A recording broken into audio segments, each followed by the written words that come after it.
I'm Michael Fox, and this is the Prospector News Podcast, and I'm on location at the Resourcing Tomorrow Conference in London, England, and I have joining me previous guest, George B., the President and CEO of US Gold Corp. Welcome back, George. Michael, it's great to be here and to have the opportunity to speak to you again. Yes, absolutely. We last chatted at the end of May, and you had exciting plans for the year, and I'm looking forward to discussing those with you. But before we get into that, there will be some of our listeners who do not know what US Gold Corp is. So let's give them the elevator pitch so they get a handle on what you guys are and what you're doing.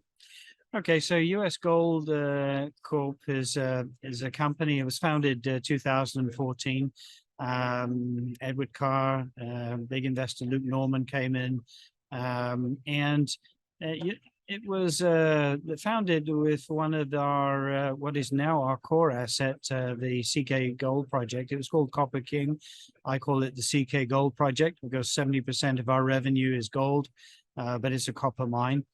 That project actually lay dormant for a number of years while the gents pursued our Keystone opportunity in Nevada, a really spectacular exploration play in Nevada. But around 2019, the resources, the funding for exploration dried up. They were looking to perhaps monetize the Copper King asset. They asked me to take a look at it. I was semi-retired, Park City, Utah, and I looked at it. It looked like a project which could be readily developed. My background is operating and developing mines. I said, goodness, why would you sell it? Why not put it into operation? Next thing you know, I'm running the company, and we've been working hard on the CK Gold Project.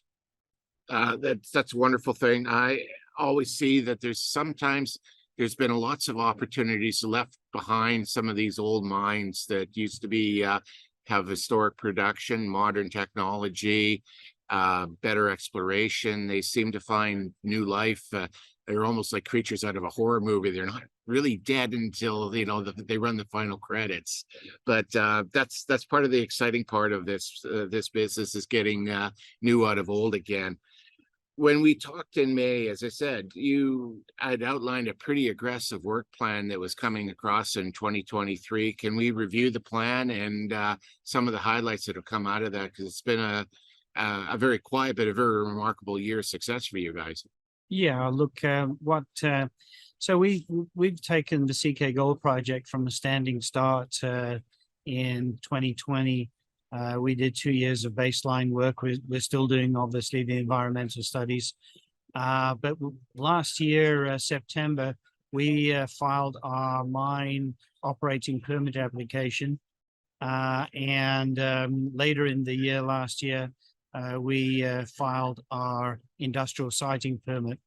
The industrial siting permit is one of the two major permits besides the mine operating permit application. And in May of this year, we actually received by unanimous consent from the Environmental Council in Wyoming the industrial siting permit. We're working through with the agency on our mine operating plan and that permit, and we expect that in the first half of the coming year. Just as a reminder, we're working solely with the Department of Environmental Quality, the Wyoming regulatory agency. We don't have any interaction with federal authorities. Wyoming is a resource state, well-versed in extractive industries, and a very good place to do business. So that's how we can move this project along quickly. Yeah, I'm often surprised that some of the different jurisdictions in the United States, because you always hear the horror stories of 20-year permitting in the US, but some states such as Wyoming, it's actually quite robust, and you get your permits very quickly. Well, look, Wyoming, there's about 600,000 people in Wyoming. They derive a lot of their revenues from coal, oil, gas, trona, and a little bit of uranium. Coal, nobody's building power stations anymore, so coal is declining. The opportunity to have a copper gold project to bolster their resource take, and the fact that we're on state and private land means that we can move things forward in a jurisdiction which is friendly toward mining. Wonderful. And you're picking up that final permit in early 2024, you expect? Yeah, look, we submitted a permit. The authorities have taken a detailed review. We answered all their comments by October the 9th of this year. They're into the final review phase as we incorporate all the responses to the comments, updates and changes, and that's why we expect the project to be approved in the first half of next year. So once the approval comes across, what's the next steps? Well, look, we having published our pre-feasibility study in December of 2021, we moved straight on into feasibility. So we hired Samuel Engineering out of Denver, Colorado to conduct our feasibility study. And we are ready to go with that feasibility study. However, we stopped short of publishing the study because what we wanted to be able to do was have the permit finish line, the approval, in our sites before finalizing the feasibility study. So that feasibility study, the capital cost, etc., was not stale dated with respect to that project approval. So we, in the early part of the coming year, as we see the progress on that permit, we'll be restarting the finalization of the feasibility study. That will come out in the first half of the year, and then it's on to financing. Wonderful. Do you expect costs to, it's been an inflationary environment. How badly do you expect the cost to go up from the original feasibility? Oh gosh, yes. Inflation.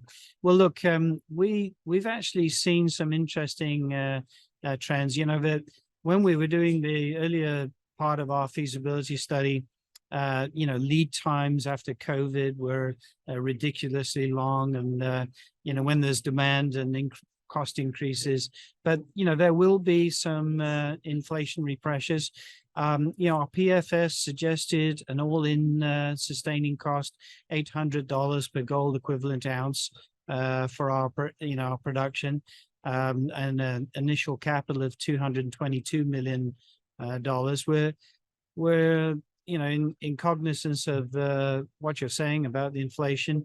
We're guiding people towards a $250 million initial capital number, a little bit of an increase in all-in sustaining cost.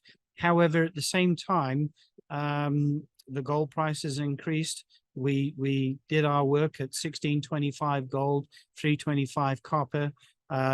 So the revenue side of the equation, it has increased as well. So we preserve the margin on the project, which is a very good project moving forward. There is some inflationary pressure, but at the same time, our revenues are projected to increase as well. Yeah, sometimes inflation giveth as well as taketh away. So yeah, it's good to see that it doesn't change a lot of the viability matrix for the project going forward. So the plan then for 2024 is to move forward through the feasibility to financing and to building the mine or restarting the mine, and the restart would take approximately how long after the financing would close, likely? Well, look, we've got, we're in London at the moment talking to some of the folks that can help finance the project. We would be looking to the equipment suppliers for longer term competitive interest rate notes to promote that, promote their business. Look, on the basis of getting the permit, having the feasibility study, completing the work on the financing, we could break ground toward the end of 2024. It's an 18 months build to move the project to production. So, at the best late 25, but into sort of 26, we'll be into production. But, the one thing that I would add is that we've not been sitting on our hands while we're waiting for this permit review. We've also been exploring some additional opportunities. Now, part of our investigations is to mitigate the cost of construction. We've been looking at borrow sources in and around the pit and some of the rock that we're going to mine. And we have an opportunity of using our rock during the pre-stripping as construction material for our to mitigate the cost of our construction. And as we look to that rock and the quality, we've also looked around at the market for aggregate and for rail ballast in our area, and there is a significant opportunity to even double our net present value of the project through the value of the rock that becomes available as a consequence of our mining. So, that's an add-on to a project which we're currently permitting at the moment on the basis of copper and gold. Yeah. So will those numbers be reflected in the new feasibility, or will those be kind of like an aside? We might do this kind of thing. No, we would be looking at, certainly the rock that we mine and incorporate into our initial construction. That helps our capital cost, but we would be looking to return to the state, permit that as a permit amendment, and then be able to perhaps monetize that rock as an add-on to the project later. Wonderful.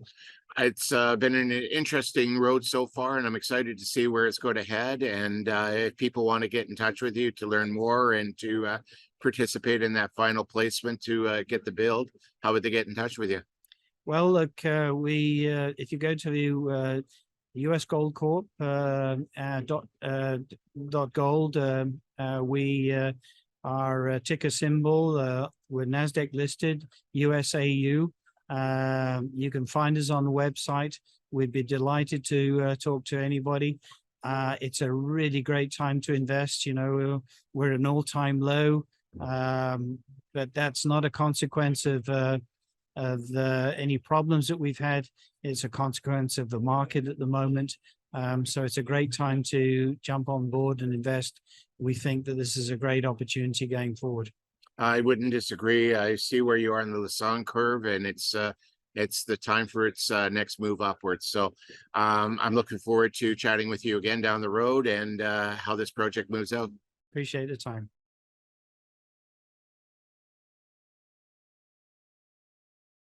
The Prospector News podcast is for educational purposes only.